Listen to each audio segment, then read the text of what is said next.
저는 지금까지 총 6개의 교회에서 사역을 했었습니다. 부교육자로 4개의 교회를 섬겼고 담임 목사로 이곳을 포함해서 2곳을 섬겼습니다. 근데 부교육자로 섬겼을 때 교회를 지원하게 되잖아요. 그럼 교회를 지원할 때 나름 교회를 선택했던 어떤 기준이 있었는데요. 어떤 기준이냐면 그 교회의 담임 목사님에게 뭔가 배울 게 있는가 없는가 이것을 선택에 굉장히 중요한 기준으로 삼았습니다. 아무리 어렵고 힘들어도 배울 게 있으면 어떻게든 가서 사역하려고 굉장히 노력했던 그런 기억이 납니다.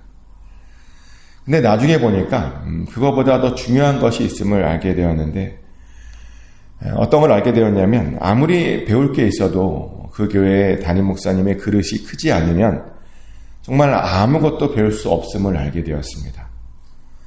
반면에 배울 것이 없는 것처럼 보였어도 그 교회 담임 목사님의 그릇이 크면 오히려 굉장히 많은 것들을 더 배웠던 그런 경험이 있습니다. 그릇의 크기가 뭐냐?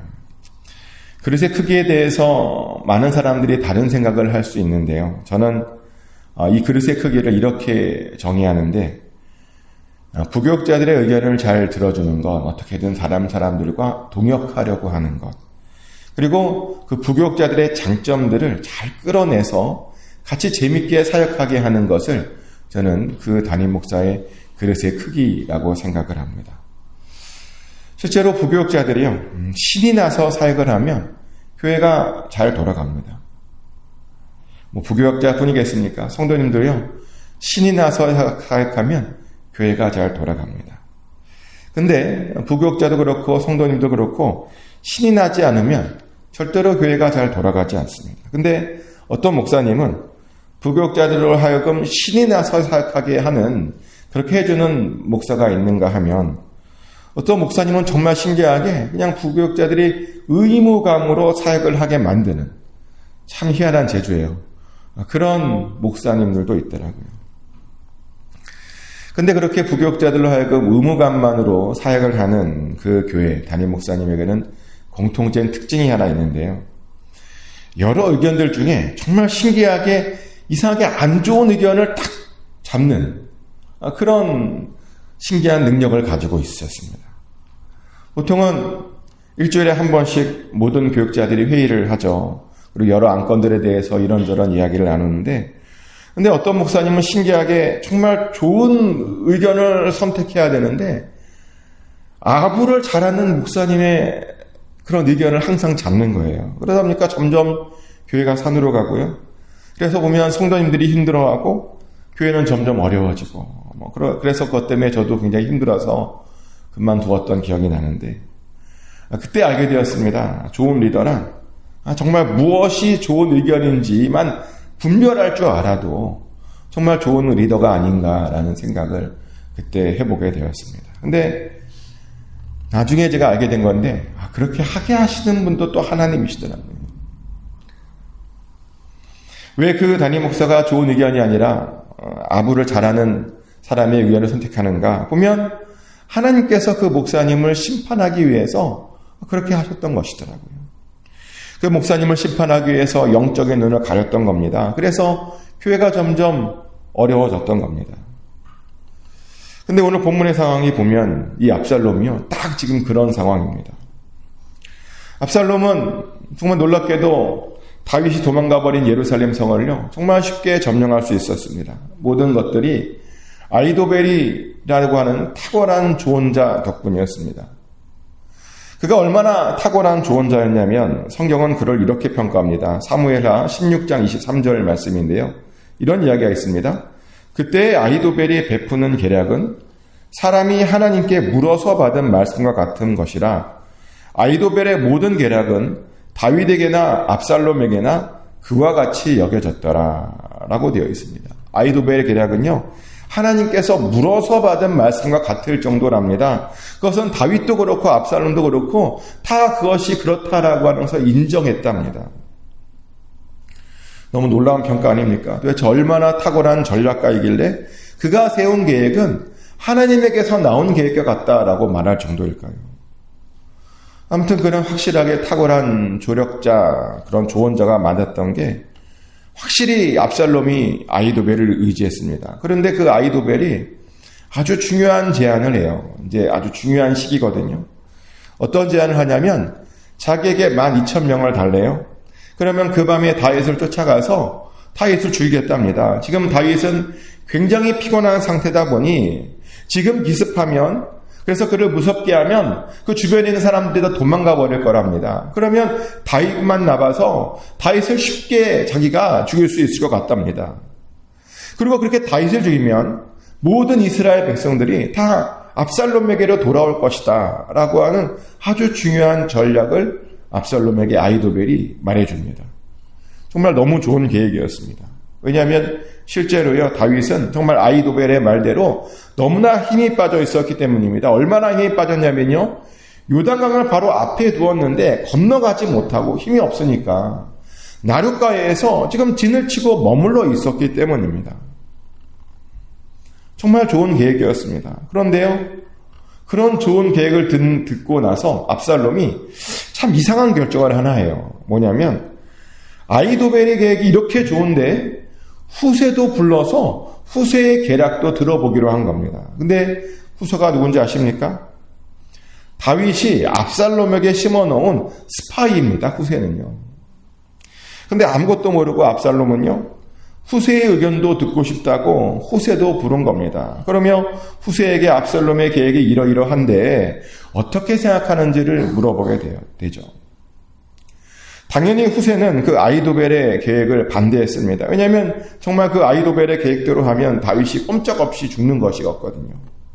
그래서 후세는 그 다윗을 보호하기 위해서 다른 제안을 하게 되는데 지금 쫓아가지 말자는 겁니다. 그러면서 변명이 뭐냐면 지금 다윗의 추종자들이 굉장히 격분한 상태래요. 게다가 다윗은 전쟁에 익숙한 사람이랍니다. 그래서 지금 다윗은 그들과 함께 있지도 않을 거고 굴에 어딘가에 숨어 있을 건데 그러다 보니 쫓아가도 잡을 수 없을 것 같답니다. 차라리 나중에 온 이스라엘을 모아서 압살롬이 앞에 나가서 직접 다윗과 정정당당하게 싸우라는 겁니다. 그러면 이길 수 있고 그러면 나라를 접수할 수 있을 거랍니다. 후세가요, 이런 계획을 이제 압살롬에게 말해 주었습니다. 그런데요, 이 계획은 이 아히도벨의 계획보다 사실은 굉장히 안 좋은 계획이었습니다. 근데 당황스럽게도 압살롬과 사람들은요, 이 아히도벨의 계획이 아니라 후세의 계획을 더 좋다라고 인정을 했다는 겁니다. 그래서 결국에는 후세의 계획을 선택하게 되죠. 정말 당황스러운 일이 지금 벌어진 겁니다. 근데 왜 압살롬도 그렇고 사람들도 그렇고 아히도벨의 계획이 아닌 왜 후세의 계획, 그 스파이의 계획을 그렇게 선택했던 것일까요? 이유는 단 하나입니다. 하나님께서요, 압살롬이 아닌 다윗을 선택해 주었기 때문입니다. 그래서 압살롬의 눈을 가려서요, 바른 선택을 하지 못했기 때문입니다. 하지만 그래도 후세는 불안했습니다. 압살롬의 마음이 또 언제 바뀔지 모르니까 불안했고요. 그래서 후세가 그 모든 이야기를 이제 사독과 아비아달 제사장에게 알리죠. 그러면 빨리 사람을 보내서 다윗으로 하여금 빨리 오늘 밤에 그 나루터를 지나가고 넘어가게 해야 된다라고 그렇게 사람을 빨리 보내라고 후세가 조언해 줬습니다. 그래서 이제 그것을 전하러 요나단과 아히마아스가 가게 되죠. 근데 그래서 어떤 여종을 만나고 가는데 다윗에게 잘 전달하려고 하는데 문제가 생겨요. 그 모든 것들을 어떤 청년이 보게 되죠. 그래서 그 이야기를 이제 그 청년이 압살롬에게 보고를 합니다. 그래서 압살롬이요, 그 두 사람을 쫓아요. 압살롬의 군대가 그 사람을 막 찾으러 돌아다닙니다. 일대 추격전이 벌어졌습니다. 그래서 그 둘은 어떤 여인의 집에 우물에 숨어 있어야 했습니다. 한참을 시간을 보냈어요. 그 사람을 찾느라. 그 아까운 시간이, 지금 그 아까운 시간이 어떤 시간이죠? 골든타임입니다. 다윗을 쫓아가면, 그 군사로 다윗을 쫓아가면 다윗을 잡을 수 있는 그런 때입니다. 근데 그 아까운 시간에요, 엉뚱한 사람들을 쫓으러 다녀요. 그래서 잡으면 다행이죠. 못 잡았습니다. 못 잡았어요. 하나님이 막으셨습니다. 그랬더니 다윗은 다윗대로 도망가고 그들은 안 붙잡히고 살고, 압살롬은 그날 아주 중요한 시간에 눈이 가려져서 아무것도 하지 못했던 겁니다. 근데 왜 그랬다고요? 하나님께서 압살롬이 아니라 다윗을 선택하셨기 때문이죠. 그리고 그것을 그 아주 탁월한 전략가였던 아히도벨도 느꼈습니다.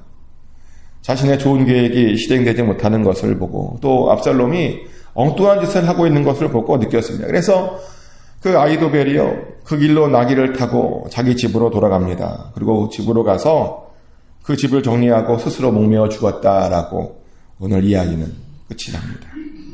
압살롬이요, 정말 중요한 사람을 잃어버렸어요. 하나님께서 압살롬을 버리다 보니 그 주변에 사람도 있지 않게 했습니다. 우리는 이 이야기 속에서 아주 중요한 교훈을 얻게 되는데,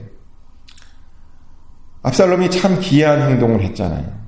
아니, 자꾸만 잘못된 판단을 했는데 그 원인은 뭘까?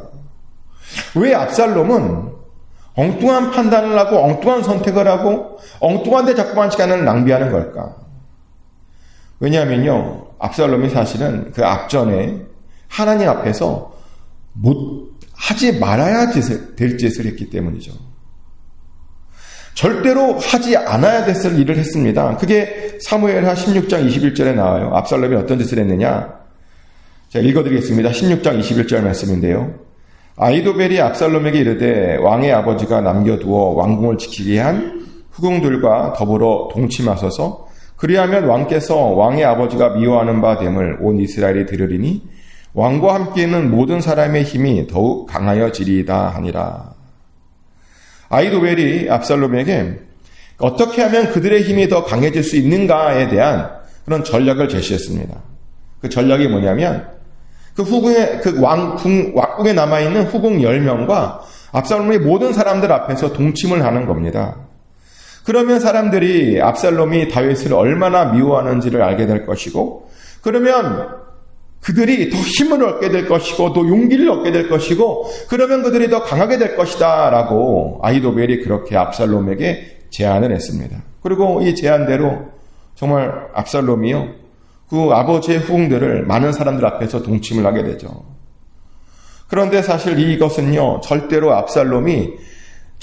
해서는 안 되는 일이었습니다. 아무리 아히도벨이 그 조언을 한 것이더라도, 또 그것을 통해서 아무리 그가 강해질 수 있는 것이더라도요, 절대로 그것만은 하면 안 되었습니다. 왜냐하면 성경에요, 하나님께서 그것을 금지하셨거든요. 레위기 18장 8절 말씀에 이런 말씀이 있습니다.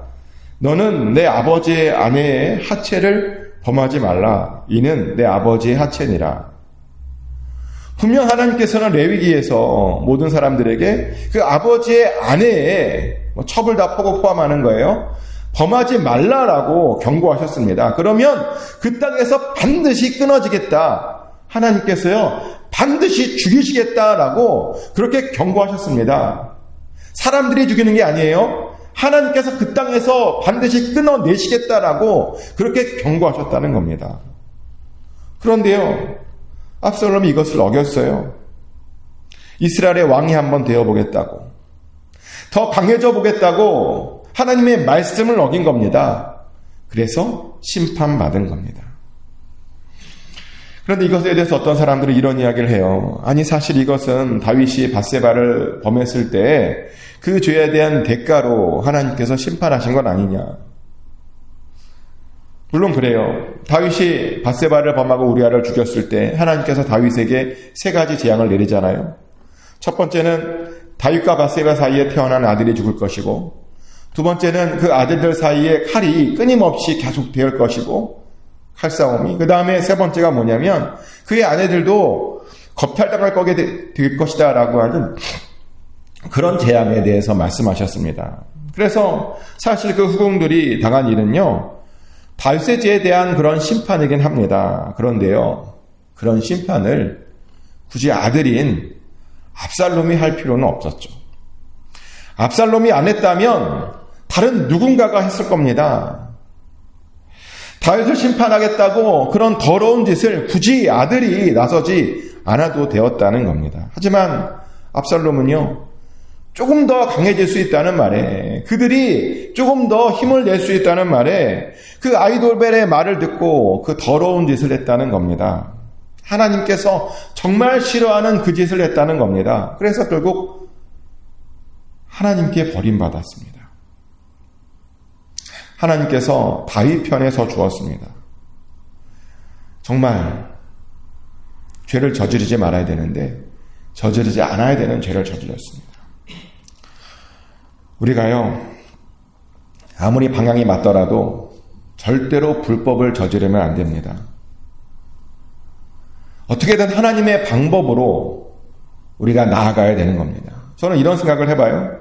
만약 압살롬이 그런 짓을 저지르지 않았다면 이 역사가 어떻게 바뀌었을까? 하나님을 의지하고 하나님께서 원하시는 방법대로 정말 다윗을 했다면 과연 어떻게 되었을까? 그러면 정말 역사가요, 어떻게 쓰여졌을는지 아무도 모릅니다. 왜냐하면 어찌됐든 압살롬도요, 다윗의 자손이거든요. 성경에 다윗의 자손의 나라가 영원할 거라고 돼 있잖아요. 그러면 압살롬이 왕이 돼도요, 사실은 그것조차도 다윗의 나라가 영원하게 되는 것입니다. 하지만 압살롬은 하나님의 방법이 아니라 사람의 방법, 사탄의 방법을 사용했습니다. 그래서 심판받았습니다. 그렇게 탁월했는데, 그렇게 많은 사람들이 모였고 잠시 왕까지 되었는데 심판받았습니다. 그래서 우리는 항상 내가 가는 길이 하나님의 길인가? 내가 지금 사용하고 있는 방법이 하나님의 방법인가? 라고 하는 것을 늘 점검하며 하나님의 방법대로 살아야 됩니다. 그래야 승리할 수 있습니다. 축복하는 것은 꼭 하나님의 방법대로 사셔서 여러분의 가는 그 길이 항상 하나님의 도우심이 있는 그런 길이 되실 수 있기를 축복합니다. 그래서 항상 승리하시기를 예수 그리스도 이름으로 축복합니다.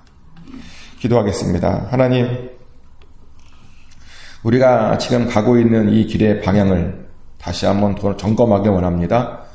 그리고 우리가 지금 살고 있는 이 삶의 방법을 다시 한번 점검하기 원합니다. 아버지 하나님, 하나님의 방법대로 살기를 원합니다. 하나님의 뜻 안에서 살기를 원합니다. 아무리 우리에게 유익이 있더라도 사단의 방법, 사람의 방법을 쓰지 않도록 하여 주시고 하나님께서 주시는 방법대로 따라감으로 말미암아 하나님의 도움을 받아 살게 하여 주시옵소서. 그래서 우리도 반드시 승리하게 하여 주시옵소서. 우리 주변에 수없이 많은 담들이 있습니다. 그 담이 무너지든지 그 담을 잘 넘어가게 하여 주시옵소서. 우리 앞에 펼쳐진 바다가 있습니다. 그 바다를 건너가게 하실 때 하나님, 건너갈 수 없다면 바다가 갈라지게 하든지 아니면 바다 위를 걷게 하여 주시옵소서. 그래서 하나님이 원하시는 그 방법대로 잘 뚫고 돌파하여 지나가게 하여 주시옵소서. 그래서 반드시 주 안에서 승리하게 하여 주시옵소서. 항상 평안을 누리게 하여 주시고 항상 하나님께 은혜 안에 거하게 하여 주시고 그래서 사람으로 인해서 기쁨과 감사를 또 하나님으로 인해서 기쁨과 감사를 누릴 수 있는 우리의 삶이 되게 하여 주시옵소서. 그렇게 허락하여 주실 줄 믿습니다. 감사드리며 예수 그리스도 이름으로 기도드렸습니다. 주기도 모두를 하나님께 올려드립니다. 하늘에 계신 우리 아버지, 아버지의 이름을 거룩하게 하시며 아버지의 나라가 오게 하시며 아버지의 뜻이 하늘에서와 같이 땅에서도 이루어지게 하소서. 오늘 우리에게 일용할 양식을 주시고 우리가 우리에게 잘못한 사람을 용서해 준 것 같이 우리 죄를 용서하여 주시고 우리를 시험에 빠지지 않게 하시고 악에서 구하소서. 나라와 권능과 영광이 영원히 아버지의 것입니다. 아멘.